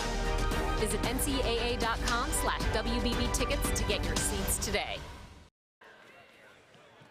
One last time inside the Allen County War Memorial Coliseum with Jeff Parrish. John Nolan, thanks for sticking with us. The Mastodons with the victory tonight, 72-68, improving to 10-13 on the year, and now 3-5 in the Summit League. And this was a game that you felt like the Dons really needed to have, and they found a way to get it done here tonight. Undoubtedly, they needed to have this game, like we said, in the standings. They need to bump themselves up a little bit more into the upper half of that, the league standings, and they did it with unbelievable hot shooting from the three-point line. Shooting we haven't seen for maybe a couple months now. 57 or 51% from the three-point line. Huge night for Marcus DeBerry, 7 for 8 from the three-point line. Matt Holba, a big night from three-point line, 4 for 8 himself. So guys stepped up. 2 seniors stepped up. So that's what Coach Kaufman, he likes about those seniors. He likes this team. I heard him talk earlier this week. He really enjoys this team. They might have lost some games in a row, 4 games in a row, but he likes the enthusiasm. He likes their ability to absorb, and they want to learn and they want to get better. And they got better tonight. Our final numbers brought to you by PolyPro Concrete Coatings and the 3-ball. That was the difference in the first matchup when North Dakota won, and in many ways, that was the biggest stat here tonight as well. So Purdue Fort Wayne will look to make it 2 in a row after the win over North Dakota. Next up, it's North Dakota State, and the Mastodons' upcoming schedule is brought to you by Evans Toyota. Another big game at the Gates Center. Going to be a good crowd, I bet you. Students will be in there. It's always loud in the Gates Center. I like those games at the Gates Center. I think they're fun, and another game. They got to take care of business here at home. And homecoming on Saturday night, usually a sellout, so get your seats now at GoMastodons.com. Meanwhile, for North Dakota, they're off this weekend. They're in action next Thursday night at home against Oral Roberts. Well, that does it for us here tonight. Hope to see you at the Gates Center on Saturday night at 7 o'clock, or if not, then join us here on CN 81 and on the Go Mastodons YouTube channel. For my broadcast partner, Jeff Parrish, and everyone behind the scenes on our crew, including John Richards, Stephen Wright, and Matt Hentz in the truck, as well as our producer, Doug Ferguson, I'm John Nolan saying thanks and so long from the Allen County War Memorial Coliseum in Fort Wayne. This has been a presentation of Learfield IMG College.